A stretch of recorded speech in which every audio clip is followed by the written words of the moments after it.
लक्षात घ्या की शूटर्स ही काही लहान गोष्ट नाही आहे, ज्यांनी प्रत्यक्ष खून केला आहे.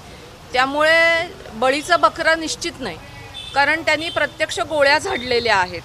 पण त्याचबरोबर तेवढाच रोल महत्त्वाचा नाही आहे. त्याच्या पुढेही यांच्या डोक्यात हे सगळं कुणी भरलं, या 24-25 वर्षाच्या मुलांच्या, हे देखील बघणं गरजेचं आहे आणि ते मेन कॉन्स्पिरेटर्स आहेत.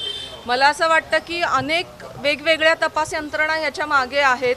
ATS पानसरेंच्या खुनाचा तपास करते महाराष्ट्र ATS, गौरी लंकेश खुनाचा SIT तपास करते, CBI या खुनाचा करत होतं. तर या सगळ्या तपास यंत्रणांनी कलेक्टिव्हली ही जबाबदारी यापुढेही पार पाडली पाहिजे मास्टर माइंड शोधण्याची. नाही, मास्टर माइंड यामध्ये सापडला गेला नाही असं तुमचं म्हणणं आहे का? अजूनही त्याचा शोध घ्यावा, निश्चित आमचं तसंच म्हणणं आहे. पाठपुरावा तुम्ही करणार आहे? आमचं निश्चित असं म्हणणं आहे आणि आमचं कशाला, CBIच्या चार्जशीटमध्ये त्यांनी असं म्हटलेलं आहे की हा एका व्यापक दहशतवादी कटाचा भाग आहे हा खून. तर व्यापक दहशतवादी कटाचा भाग म्हणजे ज्याला कुणीतरी मास्टर माइंड आहे ना.